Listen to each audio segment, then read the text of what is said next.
Hello and welcome to session 3. So happy to have everybody back in here, and thank you all for being here for our Global Fabric Day 2026, Security, Location, and Intelligence in Microsoft Fabric.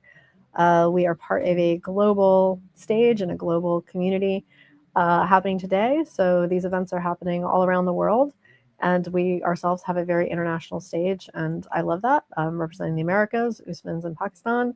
Lee is joining us from South Africa.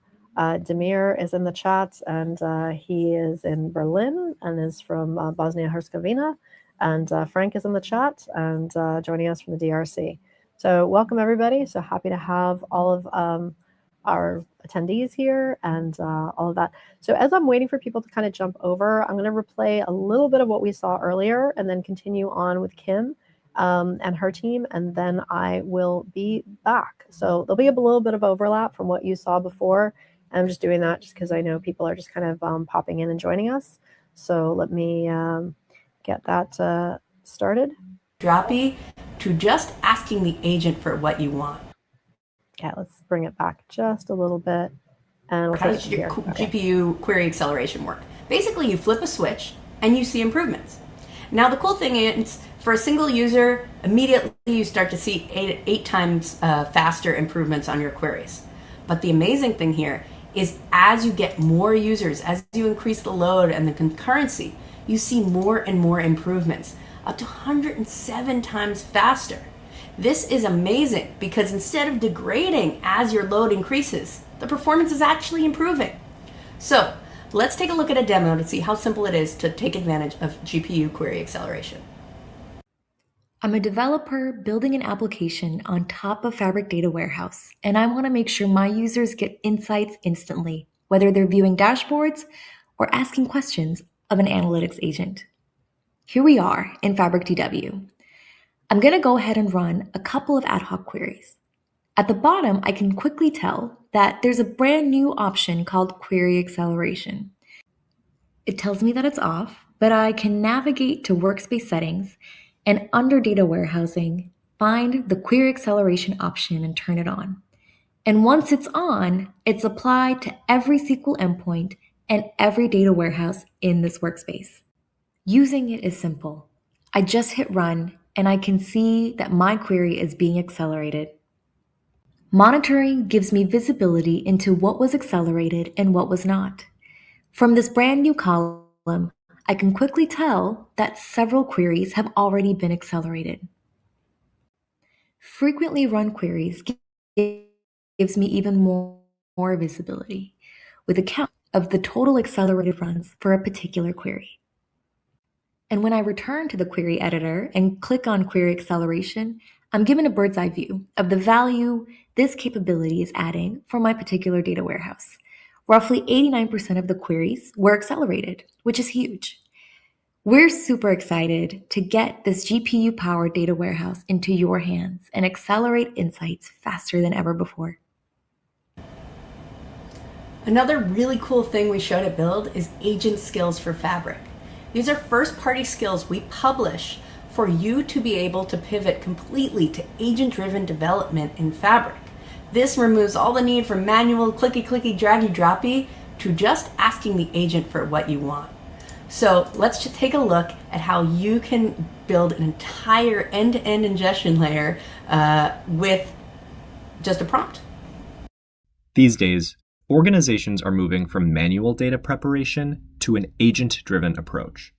So we're going to use Fabric's brand new agent skills repo to essentially provision an entire customer data pipeline from start to finish. Agent skills accommodate a range of Fabric capabilities. I have skills for several workloads, from real-time intelligence to data warehouse to data engineering. And using them, I can set up an entire medallion architecture from scratch. Let's take a look.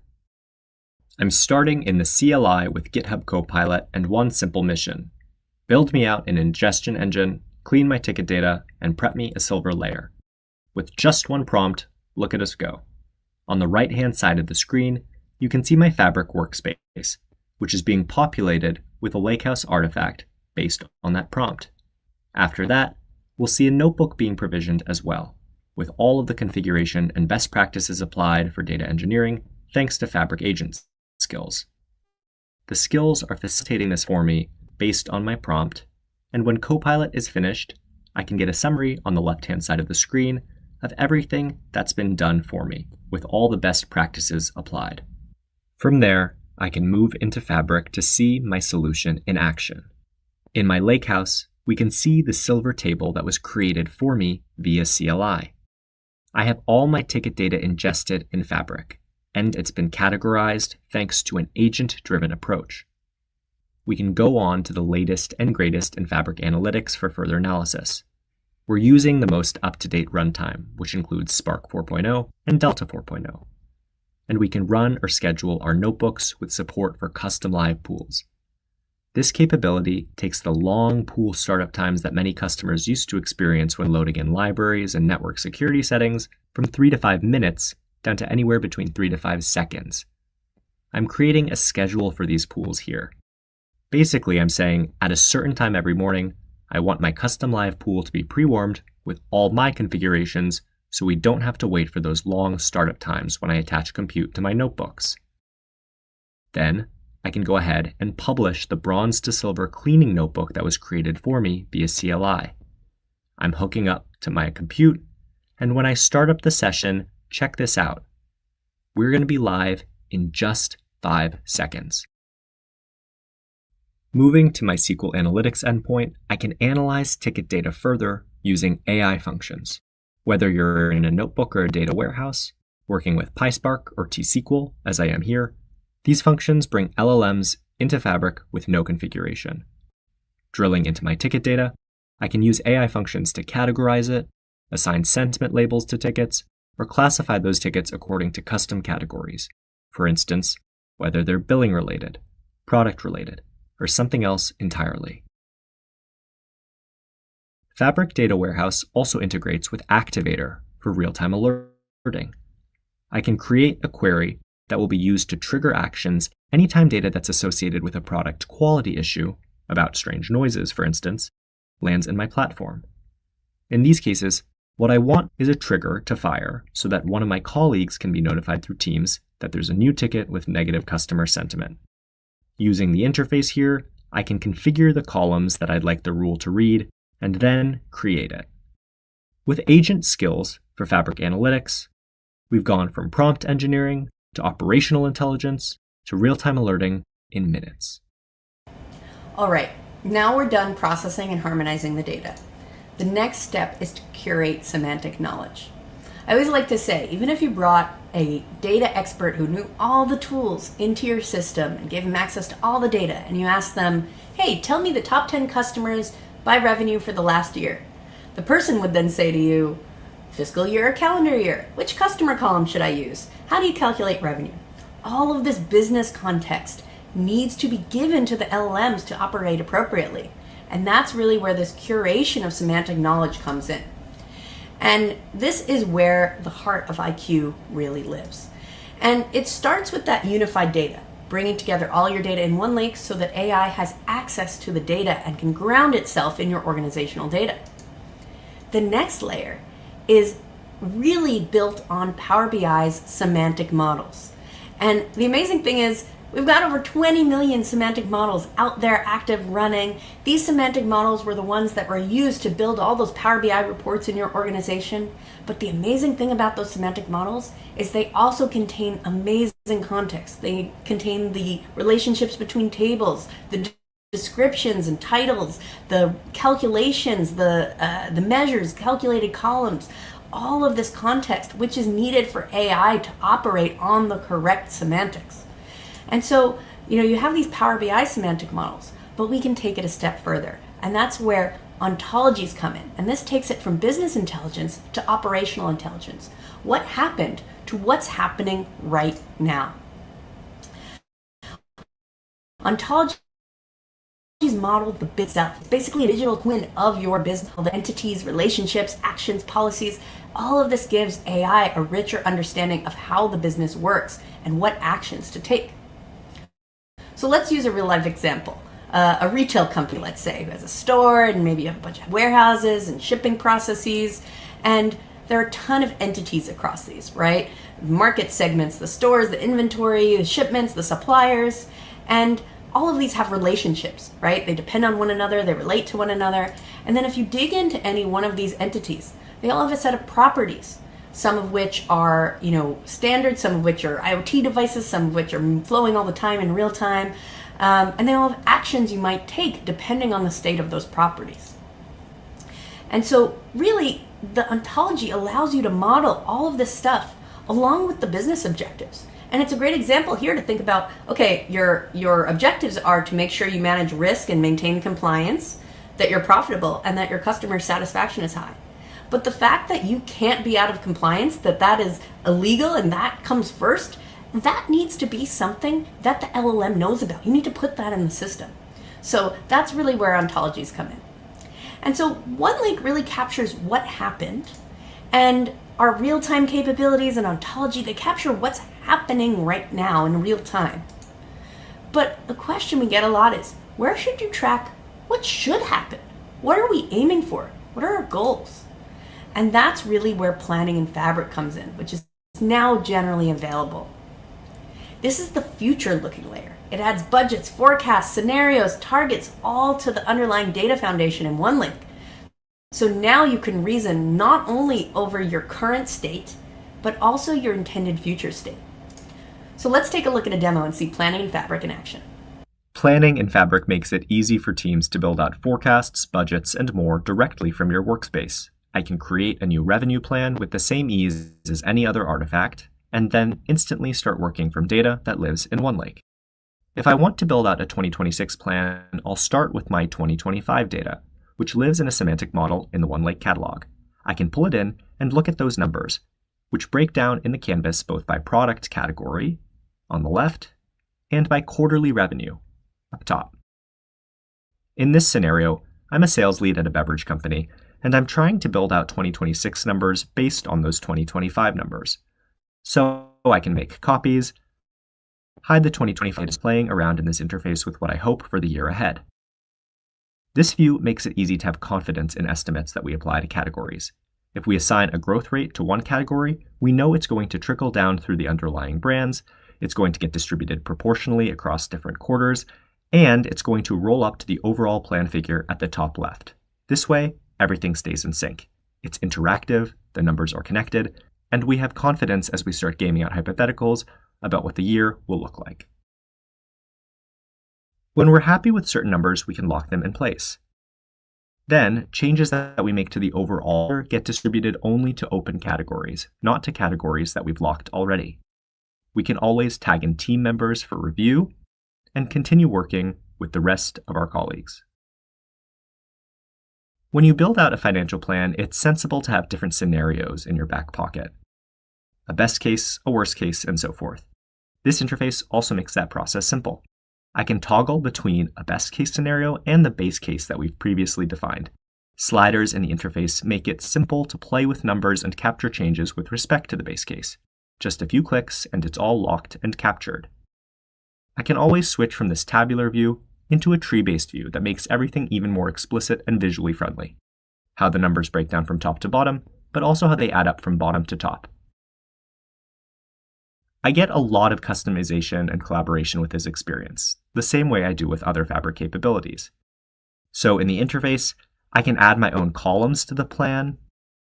I can customize rules and security preferences that govern things like who can comment, who can add data, who can build in scenarios, and on and on. And there's also a handy auditing view built in, so I know who has touched what and when. This is crucial when you're dealing with sensitive financials and you need to make sure nothing strange is going on. When I'm done with my plan, I have write-back capabilities built in, so I can connect to a Fabric SQL database. We started with the semantic model, and we're ending with the SQL table. This is all integrated with OneLake. There's no gap between the planning software and the data. It lives in one place, and we now have a table corresponding to the plan we've just built. In Fabric, this plan can also be worked into our ontology. That way, the model of the business operations takes into account not just analytics data from the past and streaming signals from the present, but also a sense of where we're going. Planning in Fabric captures that future-looking angle for every employee and every agent. Okay, we're at the last step, empowering AI agents. I'm super excited about the announcements from Build on this one. This one might be my favorite feature that we announced lately, and it's called Apps in Fabric. This is the next step for agentic application building. Here you can host production-grade apps on governed data from Fabric with completely managed backend services, not just analytics artifacts. So rather than me telling you all about it, let's just get right into the demo. The Rayfin SDK makes it easy to build out enterprise-ready apps in Fabric in just a few minutes. Agentic development from the IDE, which you see here, is increasingly common, but there still tends to be a bottleneck, the backend. Setting up a database or wiring up auth is where vibe coding projects stall, and where Rayfin comes in. What you're seeing here is the result of a single command from the Rayfin CLI. I've picked a blank app template and given it a name, and now Rayfin is setting up the whole project for me. Behind the scenes, Fabric will provision the foundational resources, from a dedicated app artifact to a linked SQL database to a static hosting URL. The app will be live in seconds, with my entire backend set up and scaffolded. Then I can turn to GitHub Copilot to build out the interface of my dreams. I'll describe what I want in natural language, a delivery app with certain custom parameters, and Copilot will generate the data schema, the UI components, the pages, and the flows, all for me, wired up in code I can inspect and edit. The result is a fully functional app in Fabric, which I'm seeing here. Drivers can log deliveries with photos, and customers can review orders on tablets and sign to confirm receipt. The whole exchange is captured end to end. And because Fabric provides the backend, there's no separation between the app I just built and the enterprise platform where operational data lands. In my governed workspace, I can see that app artifact alongside its linked Fabric SQL database. Here's the data from that transaction starting to flow straight in. And in the OneLake catalog, my new app sits right alongside every other governed asset across the business. Instead of a proof of concept or a prototype, I get an enterprise-ready app built in minutes, something my team can use on day one, thanks to Rayfin and Apps in Fabric. It's awesome how easy it is to build applications in Fabric. And now take those applications and combine them with the power of semantic models, with all of that trusted context that you've built out in your business through your use of Power BI.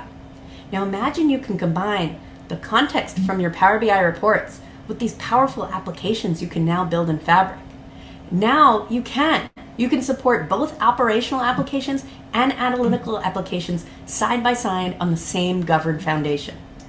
This is going to unlock a whole new way of building BI applications. Let's take a look. Thanks to the Rayfin SDK, my team just built a delivery app that lands real operational data in a Fabric SQL database. Every drop and every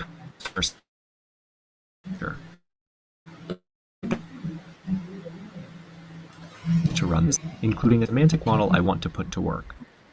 In addition to Power BI reports, I can now build custom data apps using the same Rayfin SDK that sped up my delivery app development. I'm getting started with a new app item directly in Fabric. I'll give my data app a name, and then I can choose a specific template for analysis and visualization. The app shell lays out all the next steps, including a setup prompt I can hand straight to GitHub Copilot. In VS Code, Copilot uses the Rayfin SDK to scaffold my project, wiring up auth and connecting to the assets in our governed Fabric workspace. The agent can also reach for a Power BI skill that lets it generate interactive visuals directly against my semantic models, without rebuilding the foundation my analytics team maintains. With that scaffolding ready, I can get more specific. I want to connect our customer satisfaction semantic model to the new delivery data, creating an exec view with monthly CSAT trends, a regional breakdown, and a delivery impact correlation. Copilot generates the visuals, the data joins, and more. Everything gets wired in, ready to render against live data. And when that's done, I get a live link of what's been pushed to Fabric. Back in my workspace, here's the result. An interactive dashboard pulling from both my new delivery data and the existing semantic model. It's all here. Current CSAT, on-time delivery, complaint rate, that's the full arc of what the Rayfin SDK unlocks. Operational and analytical apps in Fabric, built side by side on the same governed foundation my team trusts. Last, but certainly not least, I wanted to talk about Operations Agent. These are always on virtual teammates, not reactive chatbots. They can monitor signals and continuously work in teams side by side with you and take actions on your behalf. This is amazing because it takes advantage of all the ontology context that you've built out. So let's take a look at Operations Agents in action. In Fabric, creating a new operations agent takes just a few steps, as with any other item. Here, I'm setting up an agent to monitor customer churn. I want it to watch my marketing signals 24/7 and help me retain customers over time. The setup experience opens immediately, and we can see what's happening on two sides of the screen. On the left, I'll provide inputs to define the agent, and on the right, the agent's playbook will take shape in real time as I go. I start by defining some goals, as I would while onboarding any new team member. In plain natural language, I'm telling this agent to help retain customers and reduce churn for the business. From there, I can add more explicit instructions, explaining what churn actually means and outlining the kinds of actions the agent should consider taking when it identifies a customer at risk. All of this is easy to provide conversationally, in natural language. But the real power comes in when I connect the agent to my operations ontology. I can select that ontology with a few clicks, and immediately the agent gets access to a common semantic context layer across the business. It can inherit existing actions, or I can define custom actions. Here, I'm going to add a new action that sends promotional codes to customers at risk of churning. I'll provide a couple parameters, the customer ID, the discount amount, and just like that, I've armed the agent with a new tool to reach for when it identifies a possible churn risk. So on the left-hand side of the screen, I now should have everything I need wired up. Goals, instructions, knowledge, actions. I'll save my work and generate the agent's playbook. This playbook represents the agent's working understanding of the business, of the system, and of the data. And most important, it shows what the agent is actually going to do with all that context. With the playbook generated, we can see on the right-hand side of the screen that the agent is surfacing business terms it's picked up along the way, like customer activity, and the different properties associated with those terms. The playbook lays out the rules clearly. These are the conditions the agent is watching for, and the actions the agent can take when the conditions are met. Things look good to start, so I'll put the agent to work. You can think of the agent as a virtual colleague. It's running in our working channels alongside the rest of the operations team. Switching over to Teams, I see that the agent is already at work. As soon as it spots an issue, it posts a message to the channel, and I can pull up all the context using Show Details. Here I see the underlying data points the agent considered in identifying churn, including the fact that in this case the triggering event was an add to cart action. Now, that's not really a strong indicator of churn on its own, so I can head back to the agent configuration and tweak the instructions. I'm helping the agent learn more about our business and our context so that going forward it can perform better. A bit later, back in Teams, the agent has alerted us to a new opportunity based on my evolving instructions. This time, the trigger is an abandoned cart, which is a much more reasonable signal for sending out a promo code. The agent shows me the action it wants to take, it lays out the relevant properties, and with a click, I can confirm. Just like that, I've not only created the agent and gotten it running, I've also watched the agent learn to identify a real opportunity and take action on my behalf, so that it can operate more autonomously at scale in the future. Everyone loves a promo code, and we can see how the agent helped close the loop for a particular customer here, streamlining our business operations on behalf of the team. Okay, that was a whirlwind tour of the Fabric IQ framework. We went from bottom to top all the way to empowering AI agents.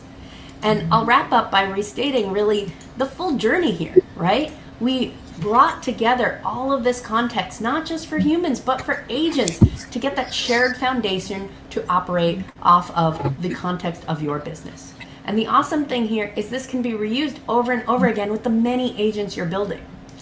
And there's a lot going on in Fabric, and there's a lot to learn. I'm super excited you're here today with us in the Global Fabric Day. And I wanted to highlight a couple key resources for you. The first is Fabric Jumpstart. This is a great way for you to accelerate your Fabric journey by getting a quick one-click install library of samples. So definitely try this one out. I also wanted to highlight Data Days, 60 days of data and AI trainings, June 15th to August 7th. A ton of totally free resources. You can connect with the community. You can learn from one another. So check out AKMS Data Days. Also, get your Fabric or SQL certifications for free. just for being an attendee of Global Fabric Day and Data Days. Here are all the instructions to go get your free certification. Definitely check it out. This is the #1 resource I recommend getting certified if you want to go all in on Fabric. This is a great resource. You can use today's sessions as well as Data Days to learn and get ready for your certification. Thank you so much and have a great time on Global Fabric Day.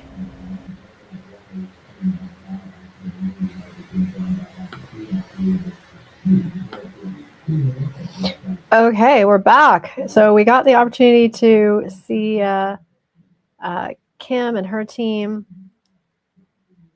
And there we are, we're back. Okay, so let us run through our content for session 3. I think she led us in really well. And let's just check in the chat, see how, okay. Okay, perfect. Yeah, if there's any questions, let us know. We obviously so happy to have everybody here and just celebrating Global Fabric Day. Again, it's such a international event. And now we're talking about sort of from data to intelligence and making, sort of, I think one thing I definitely heard a lot in graduate school was how clean the data that we were being given to analyze was. And I definitely understood this better when I got my first internship with the US Geological Survey. And I was in the wilds and I had to go get data and clean data and realize how incredibly messy data actually is. And so that's it's a very much part of what we're looking at is some of the issues of where AI and just in data in general, we expect all of this to be clean and seamless. I'm actually going to change our view here so we can just come straight into the slides. Okay, here we are. So we expect all to be clean and seamless and just easy, and then reality is doesn't look so good. So analysts currently can spend 60 to 80% of their time just validating the data, and then we know when we work with AI, if you're not giving it clean data, like it can create all sorts of other problems. So we'd rather spend our time analyzing that data and visualizing that data. But we really need to make sure that that data is validated, because what we give to AI is going to be amplified. And AI does not create intelligence. It amplifies distrust and accelerates the distribution of errors if we're not aware. So the anomaly of a stalled AI initiative is you've got inconsistencies in your semantics. So revenue can mean different things in finance, sales, and operations. So models trained on conflicting definitions yield conflicting answers. Retrofit governance. So security and compliance requirements are bolted on after models are built, forcing costly rebuilds and delays. Invisible lineage. AI surfaces an anomaly, but the origin of the underlying number cannot be traced or validated by stakeholders. And unobservable pipelines. So silent failures in upstream data engineering produce stale or incorrect data without triggering alerts. So the pre-flight diagnostic for enterprise data products, complete, that there's no significant missing values in context critical dimensions. Consistent, named conventions and business grains are standardized across domain. Current, so fresh SLAs are enforced, stale data is flagged immediately. Correct, quality rules are strictly enforced at ingestion, not at the reporting layer. Contextual, data is deeply enriched with lineage, owner, and metadata. And governed, access controls and retention policies are mathematically guaranteed before deployment. So why AI projects stall before they deliver? Because data isn't trusted, because analysts spend 60-80% of their time validating the data rather than analyzing it. And then AI amplifies that distrust, not confidence. Semantics are inconsistent. So the idea of revenue means different things in finance, sales, and operations. AI models trained on inconsistent definitions produce inconsistent answers. I'll give an example of that. We talk about semantics, and also this also relates to ontologies and how things are connected.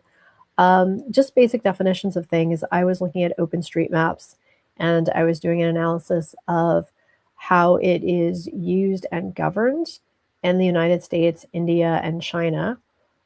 Just the term playground in the United States, that means a place where children play.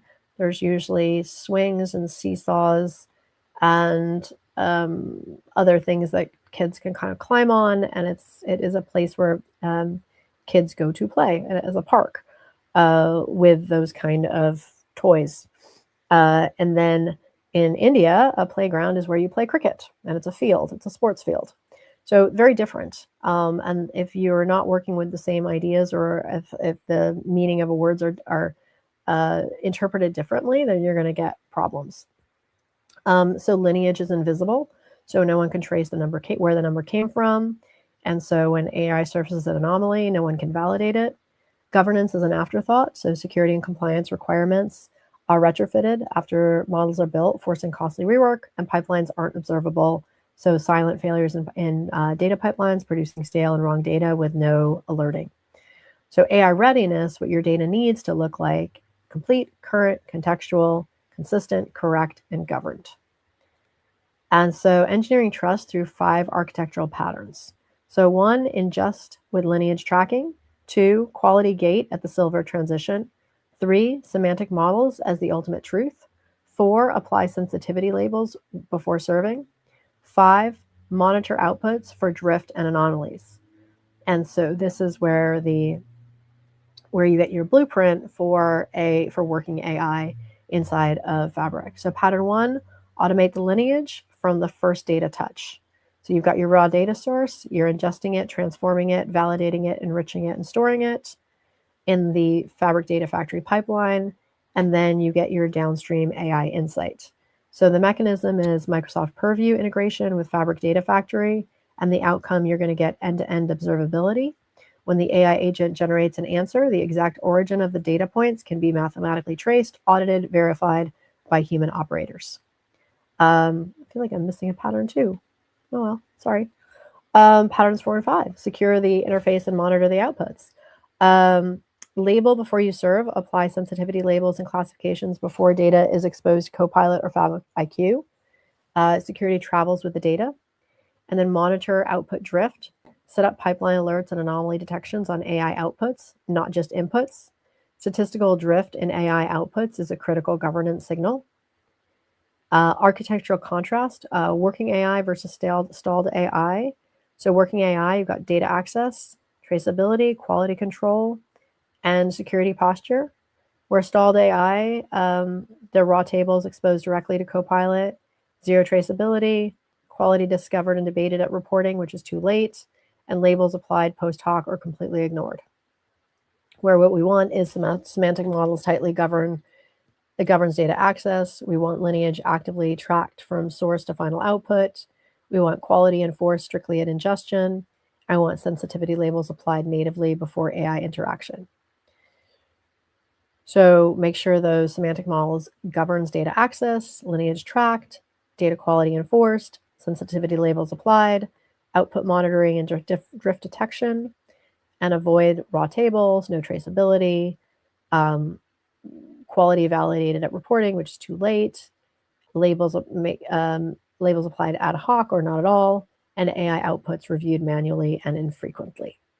So trusted AI patterns inside of Microsoft Fabric, ingest with lineage, quality gate at silver, semantic models as truth, label before you serve, and monitor the outputs. And then Microsoft Fabric is an enterprise intelligence operating system. So you're going to have business action layer, decisions made, automated, and tracked, AI and decision layer, Fabric IQ, Copilot, custom ML as trusted outputs, semantic and governance layer, semantic models, purview, lineage, and core trust layer, storage and processing layer, OneLake, Spark, SQL, real-time intelligence, and ingestion and integration layer, so pipelines, event streams, and partner connections. So with decision intelligence, we're connecting data to decisions, so your raw data to your governed lakehouse, to your semantic model, your AI IQ layer, your decision output, and your business action. But where most organizations stop is in entity resolution. They match and connect records across systems without a master data management platform. So you can use Fabric semantic model as the connector. Semantic consistency, define revenue, customer, incident, and other critical items once. Fabric enforces them across all workloads. And explainability by design, build lineage and data quality metadata into every AI output so stakeholders can audit the answer and not just consume it. And so with Fabric as the enterprise intelligence layer, it's not a data warehouse, not just a BI tool, it's a whole intelligence operating system. And that is, you've got a business action layer, an AI and decision layer, semantic and governance layer, storage and processing layer, and ingestion and integration layer.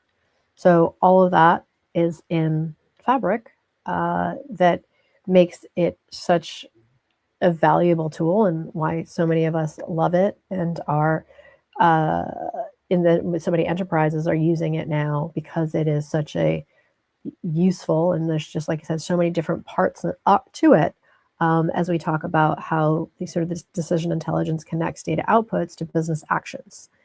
So your activation curve, so the insight traps where, again, most organizations stop, and we want to go from raw data to governed lakehouse to semantic model to AI IQ layer, and then have this insight. So where they stop is the insight without automated action. So it just becomes an expensive observation, or true decision intelligence requires operationalizing the output, embedding trusted AI insights directly into business workflows. And there you get business action and decision output that's actually useful to everybody in the decision pipeline. So the intelligence layer mandate, AI projects stall due to structural data debt, not algorithmic limitations. The 6 C's of AI readiness are mandatory, pre-flight checklist, not a suggestion. Trusted AI requires a single governed semantic model serving both BI and Copilot. Stop at insights and you fail, push through to automated decision intelligence. So our takeaways are that AI projects stall because of data problems, not AI problems. So trust, semantics, lineage, and governance come first. The 6 C's of AI readiness: complete, consistent, current, correct, contextual, governed, are all your pre-flight checklist. Trusted AI requires a governed semantic model, one definition of truth that both Power BI and Copilot consume. Decision intelligence means connecting data outputs to business actions, not just surfacing insights and stopping. And Fabric provides the tooling for all of this, but the organization must configure and enforce it. And that brings us to the end of this session. Let's see if we have some questions, or just checking in with all of you. I'm going to thank Usman, who has been such a wonderful mod, who has joined us from Pakistan, and it is super late night for you. So, and I know it is super late night for many of you who are joining around the world. So with that, we're going to say thank you and good night, and we'll let you kind of pick up as you will, if you want, our future sessions, which are all available on replay, and all of the post-event resources that we'll have. And just encourage everybody to use all of the links. And again, I'll be following up with post-event resources, and you can access replays for anything that you've missed. And I know we do cover a lot of ground, and it's quite a long event, but I just like to kind of do this just because there is a lot of ground to cover. And I just want to sort of break down the silos. And so we can integrate the data and security and location and Fabric IQ and ontologies and all of it, and data agents into our conversations. So I don't have the slides specifically available for you, Corinne, but what I will say is that what I do is do post-event resources. So if there are particular slides that you were looking for, you can always kind of come back and screenshot them through the replays, but a lot of the stuff will be available to you in our post resources. So that's why I always encourage everybody to sign up for the Luma, because that's kind of how I can communicate with all of you there. And also wanted to shout out to Lee for being such an amazing lead mod. We love having you, and you've just been so dedicated from session to session. not just for today's event, but in many of the other events that we've done as well. So just super grateful to you as well, and thank you for all that you do, and to everybody who's here. It is a really it's fun, and I love it. And I'm, like I said, I just always feel like I want to teach in the public square. It's kind of where I like to be, especially having sort of just done so much time in grad school. And I think I'm also learning how these things integrate for myself, because even my own education was very siloed. And I felt like I did an entire degree in GIS and data science and geospatial intelligence, and that covers a lot of fields. But as we pushed into national security, and then I started getting involved in more organizations, I was like, wait, cybersecurity, why don't they talk about that in our studies? And I ended up getting a third master's specifically focused on cybersecurity and law and governance, risk, and compliance, and privacy, because I did not feel that that was appropriately covered in my GIS degree. And I just felt like there's room at the table for us to blend these disciplines and be more, and really a lot of it is just incorporating the language, so that the language is not foreign to you when we talk about coordinate systems, or when we talk about zero trust or least privilege or role-based access and IAM, identity access management. And all of these things just become terms that become just very common to you, and sort of when you hear them, you know what they are, and you know how to apply them.